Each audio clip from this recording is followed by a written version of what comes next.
Hi guys.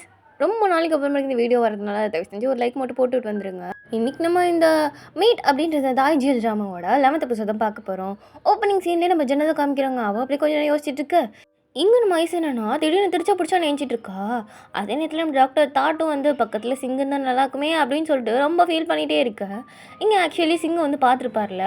அப்போ வந்து என்னாச்சு, ஏன் இந்த மாதிரிலாம் வேலை பார்த்துட்டு இருக்க நீ அப்படின்னு சொல்லி கேட்க, என் அம்மா தானே உன்னை ஏதோ பண்ணியிருக்காங்க, ஏதோ சொல்லி உன்னை மிரட்டி அமுச்சிருக்காங்களா அப்படின்னு சொல்ல சிங்குக்கும் எமோஷனலாக ஆகிடுது. 2 பேர் ஹக் பண்ணிவிட்டு ரொம்ப நேரம் ஃபீல் பண்ணிகிட்டே இருக்க. இந்த டென் இருக்கான்ல, அவன் இங்கேருந்தும் வரான். பக்கத்தில் ஏதோ பொண்ணு வேற இருக்கமா இருக்குது. இதை நம்ம சிங்கு பார்த்துடுறான். இங்கே நம்ம ஐஸு ஒரு மாதிரி எப்படி அவ்வளோ பழி வாங்கிட்டோம் அப்படின்னு நினச்சிட்டு இவ சுற்றிட்டு இருக்கா. அங்கே ஜென் வந்து வெளியில் தான் காமிக்க மாட்டாளே தவிர உள்ளுக்குள்ளே அவ்வளோ கஷ்டமாக இருக்குது. சரி, நம்ம கூட இருக்க வேண்டியவ இப்படி வந்து யாரோ பக்கத்தில் நிற்கிறதுக்கு நம்மளே ஹெல்ப் தான் பண்ணுற அளவுக்கு வந்துட்டோமே அப்படின்னு சொல்லிட்டு இருக்க. இங்கே இப்போல்லாம் ஐஸோட கால் வந்தாலும் அவள் வந்து எதுவும் பெருசாக பேசிக்கிறது கிடையாது.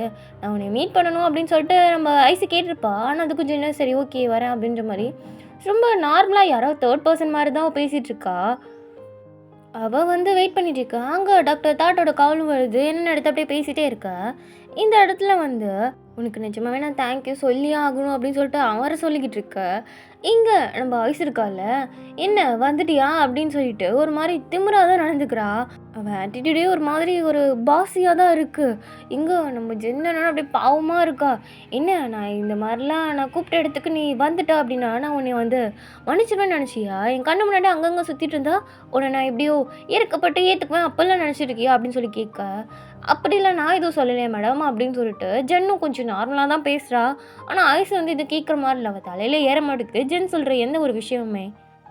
ஜென் வந்து டாக்டர் தாட்டை பார்த்து சரி சிங் எங்கே இருந்தானே எத்தனை நாளா அப்படின்னு சொல்லி கேட்க, அவன் நான் கொஞ்சம் ஹார்ட் ஒர்க் பண்ணும் அப்படின்னு சொல்லிட்டு நிறைய இடத்துல இருந்திருக்கான் அப்படின்னு சொல்லிட்டு இவங்க இங்கே பேசிகிட்டே இருக்கா. அங்கே கிரேட் இருக்கான்ல, அவன் வந்துட்டு எக்கோ என்ன ட்ரீட் வைக்கிறியா நீ அப்படின்னு சொல்லி கேட்டுட்டு இருக்கான்.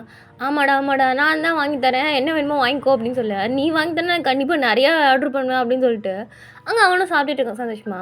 இங்கே நம்ம ஐஸ் வேறு இருக்கால, அப்பப்போ ஆர்டர் வேற. இவ பேசுகிற பேச்சுக்கு இவ பக்கத்தில் இருக்கிறதா வேணாமா அப்படின்ற மாதிரிலாம் இருக்குது. இதில் காரில் போகும்போது ஜென்னை பக்கத்துலேயே வச்சுட்டு ரொமான்ஸ்லாம் வேறு பண்ணிட்டு வந்திருப்பா. இங்கே இவளுக்கு இந்த ட்ரெஸ்லாம் சூட் ஆகுதா அப்படின்னு சொல்லி செக் பண்ணுறதுக்காக இந்த ட்ரெஸ்லாம் போட்டு பார்த்துருப்பாங்க. இந்த கல்யாணத்துக்கு ஒரு நாள் முன்னாடி இந்த ஒத்திகெல்லாம் பார்ப்பாங்களா, அந்த மாதிரி ரிஹர்சல் மாதிரிலாம் போயிட்டுருக்கு. இவளை இந்த கவுனில் பார்த்தோன்னே ஜென் ஒரு மாதிரி அவளே பார்த்துட்டு இருக்கா. சரி எனக்கு இந்த ஜிப்போட ஹெல்ப் பண்ண அப்படின்னு சொல்லிட்டு இருக்கா. நம்ம ஐஸை கேட்கும்போது சரி ஓகே பண்ணுறேன் அப்படின்னு சொல்லிட்டு இருக்கா. இங்கே ஐஸ் அப்படியே பக்கத்தில் வந்து நாங்கள் 2 பேரும் இப்போ பார்க்கறதுக்கு ஒரு மாஸ்டர் பீஸ் மாதிரி இருக்கும், எங்களை இப்படி ஒரு ட்ராயிங் வர அப்படின்னு சொல்லிட்டு இருக்கா. ட்ராயிங் தானே, எப்போதும் பண்ணுறது தானே, இதில் என்ன வித்தியாசம் அப்படின்னு சொல்லிட்டு நம்ம ஜென்னுக்கு இதில் கை வந்து கல்யாச்சு. அதனால அவங்க 2 பேர்த்தையும் நிற்க வச்சு அப்படி ட்ராயிங்லாம் வரைஞ்சிட்டு இருக்கா. என்ன தான் அவளை பார்த்து வரைஞ்சிட்டே இருந்தாலும் பக்கத்தில் அந்த 10 பையன் நிற்கிறான்ல, அவன் அங்கே இல்லாமல் இருந்திருந்தா இன்னும் நல்லா இருந்திருக்கும் அப்படின்னு சொல்லிட்டு ஒரு ஃபீலிங்லேயே தான் வரைஞ்சிட்டு இருக்கா. அப்படி இவங்க சாப்பிட்டுட்டும் இருக்காங்க. கல்யாணத்துக்கு முன்னாடி நாள் வந்து எல்லாருக்கும் ஒரு டின்னர் மாதிரி அரேஞ்ச் பண்ணிப்பாங்க பிள்ளைக்கு. எல்லாம் சாப்பிட்டுட்டே இருக்க இங்கே ஐஸ் ஒரு மாதிரி ஃபீல் பண்ணிகிட்டே இருக்கா. இல்லை எப்படியாவது கடுப்பேற்றணும் அப்படின்னு சொல்லிட்டு இந்த 10 இருக்கான்ல அவன்கிட்ட, ஆமாம் நான் உனக்கு ஊட்டி விட்டா நல்லா இருக்கும்ல அப்படின்னு சொல்லிட்டு மாறி ரொமான்ஸ் பண்ணிகிட்டே இருக்கா.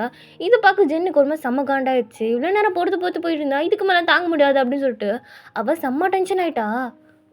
இங்கே நம்ம சிங் இருக்கான்ல, ஆமாம் நம்ம அவங்களுக்கு ப்ரெசென்ட் வாங்கணும்ல அதானே ரொம்ப முக்கியம் அப்படின்னு சொல்லிட்டு இவங்க ஏதோ ப்ரெசென்ட் ரெடி பண்ணிட்டு இருப்பாங்க போல இருக்குது.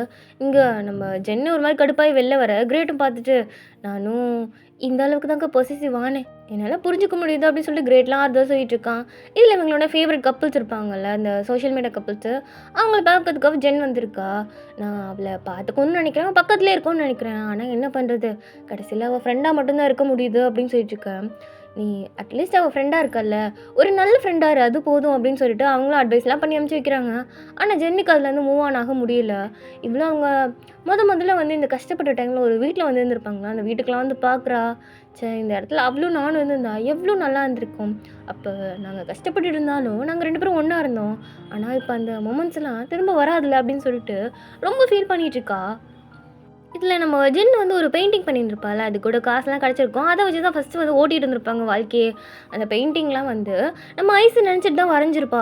ஸோ அதெல்லாம் பார்க்க இவளுக்கு திரும்ப ஐஸோட நினப்பு தான் வருது. ஆனால் இப்போ ஐஸ் எப்படி மாறிட்டா, அவளை இந்த அளவுக்கு ஹர்ட் பண்ணதும் நம்ம தான், நம்மளால் ஹர்ட்டும் ஆயிருக்கா.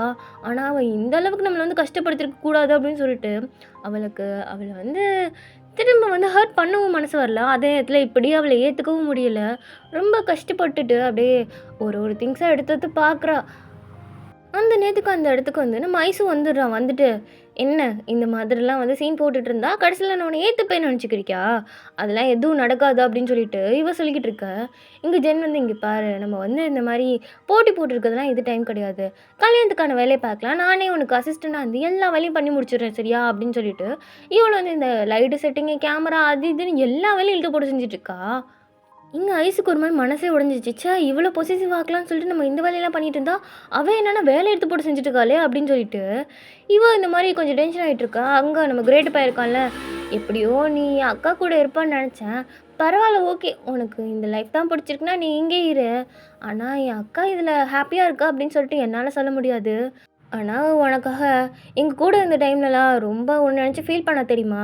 அதெல்லாம் பார்த்து கடைசில நானே உங்கள பிரிக்கிறதுக்காக இந்த அளவுக்கு திருந்தினேன்னு சொல்லிட்டு ரொம்ப ஃபீல் பண்ணேன். அந்த அளவுக்கு என் அக்கா உன்னைய வந்து அவ்ளோ தூரம் வந்து லவ் பண்ணா அப்படின்னு சொல்லிட்டு, இங்க நம்ம கிரேட் பையன் சொல்லிக்கிட்டு இருக்க.